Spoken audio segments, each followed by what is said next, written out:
اعوذ باللہ من الشیطان الرجیم، بسم اللہ الرحمن الرحیم۔ ہمارا رسولوں کا ٹاپک چل رہا ہے، اور یہ جو مختلف آیات ہیں رسولوں کے بارے میں، جو اللہ پاک نے بہت ساری آیات ہیں، بہت جگہوں پہ ذکر ہے، لیکن ان میں سے امپورٹنٹ جو آیات ہیں جو ہمیں جاننا ضروری ہیں، اور ہمیں ایز اے مسلمان قرآن پاک پہ جو اس کو سمجھنا، غور کرنا چاہیے، اور ان کے لیے جو ضروری ہیں وہ ایک ترتیب سے آپ کے ساتھ شیئر کر رہا ہوں، تاکہ آپ خود بھی اس پہ، اور مین مقصد یہ ہے کہ آپ خود اس پہ غور و فکر کریں اور ان کو خود سوچیں سمجھیں۔ تو اس میں یہ جو ابھی سلسلہ سٹارٹ ہونے لگا ہے، یہ وہ ہے کہ جو رسول ہیں وہ ان کا مقصد کیا ہوتا ہے، وہ ان کا کام کیا ہوتا ہے، وہ کرتے کیا ہیں، یا ان کو کس لیے رسول بنایا جاتا ہے، یا کس لیے مبعوث کیا جاتا ہے۔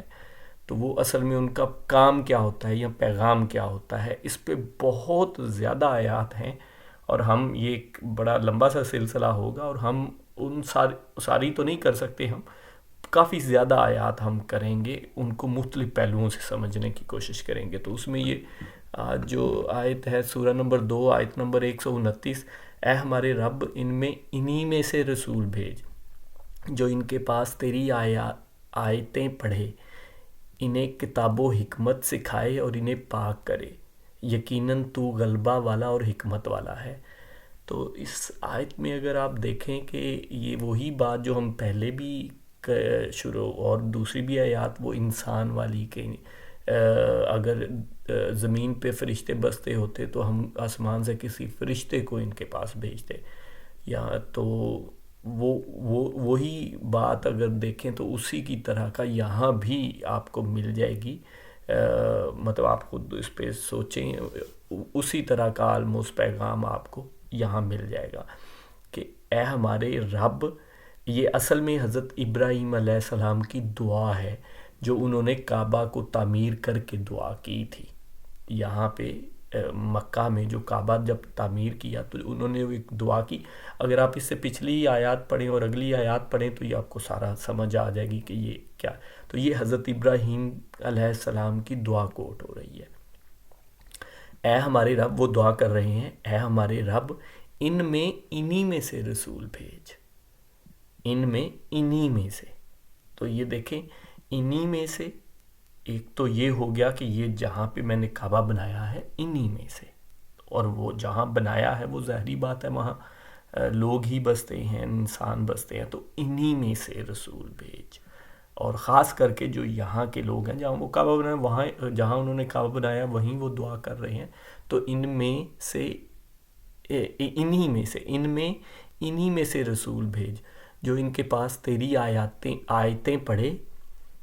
پہلی بات، جو ان کے پاس تیری آیتیں پڑھے، یہ دیکھیں وہی آیتیں، بات جو پچھلی، اگر آپ آیت میں دیکھیں جو ہم نے پچھلی آیت پڑھی ہے، جو پچھلی ویڈیو میں تھی، وہ ایگزیکٹلی وہی لفظ یہاں آ گیا کہ وہ آیات کا۔ تو اصل میں جو قرآن کی بھی ہیں یہ بھی تو آیات ہی ہے نا، ایک قسم کی یہ بھی آیات ہی ہیں۔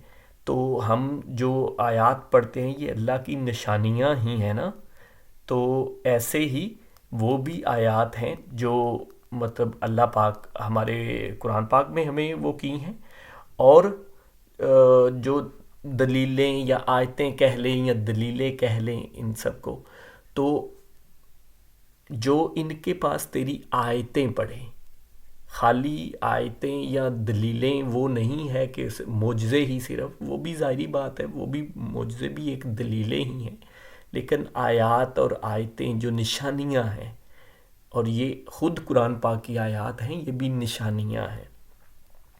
اچھا، انہیں کتاب و حکمت سکھائے، کتاب اور حکمت سکھائے، دو چیزیں۔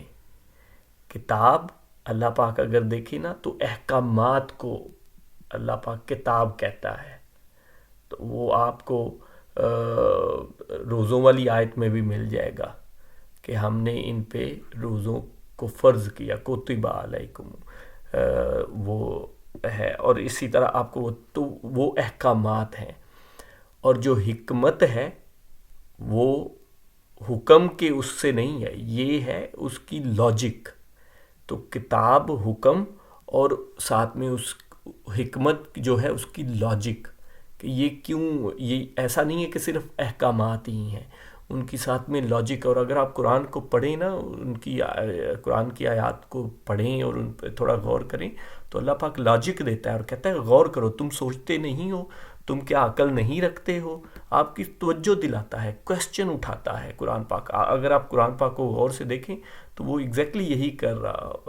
اللہ پاک ہمیں یہی کہہ رہے ہوتے ہیں کہ آپ خود سوچو، کیا تم عقل نہیں رکھتے ہو؟ کیا ایسا ہو سکتا ہے؟ کیا اندھا اور دیکھنے والا برابر ہو سکتا ہے؟ کیا آقا اور غلام برابر ہو سکتا ہے؟ وہ کویسچن رکھتا ہے. وہ آپ کو یہ نہیں بتاتا کہ یہ برابر نہیں ہو سکتے، وہ آپ کے مائنڈ کو خود سوچنے کا کہتا ہے. اور یہی اللہ پاک ہمیں اسی طرح چیزیں سمجھانے کی کوشش. اور یہ اگر ہم اپنی زبان میں نہیں سیکھیں گے اور صرف عربی ہم ثواب کے لیے پڑھ دیں گے تو یہ چیزیں ہمیں نہیں سمجھ آئیں گی. اچھا، اور انہیں پاک کرے. اور اب یہ پاک کرنا کیا ہے؟ سب سے بڑا پاک ناپاکی کیا ہے؟ وہ تو شرک ہے، سب سے بڑی ناپاکی. ٹھیک ہے، تو اس سے شرک سے پاک کرے، سب سے مین چیز. ٹھیک ہے، باقی اور بھی چیزیں ہو سکتی ہیں لیکن مین چیز جو جس کو اللہ پاک ناپاکی کہتے ہیں نا، وہ شرک ہے. تو اس سے پاک کرے. ٹھیک ہے، اس کو لوگوں نے دوسری سائڈ پہ لے لیتے ہیں، جو کافر ہیں یا شرک کرتے ہیں ان کا ہم ہاتھ کی کوئی چیز نہیں کھانی چاہیے، ان کا یہ نہیں، ان سے ہاتھ نہیں ملانا چاہیے، ان سے یہ نہیں کرنا کیونکہ وہ ناپاک ہے. حالانکہ وہ کوئی جسمانی ناپاکی کی بات نہیں ہے، یہ وہ ان کے جو خیالات کی ناپاکی ہے، جو شرک ہے، اس کی بات ہوتی ہے. اچھا، برحال یہ میرا اپنا پوائنٹ آف ویو ہے، اور بھی بہت سارے لوگوں کا ہے، میں صرف اپنے وہ بتا رہا ہوں، آپ خود اس پہ غور و فکر کریں. یقیناً تو غلبہ والا اور حکمت والا ہے. جزاک اللہ خیر.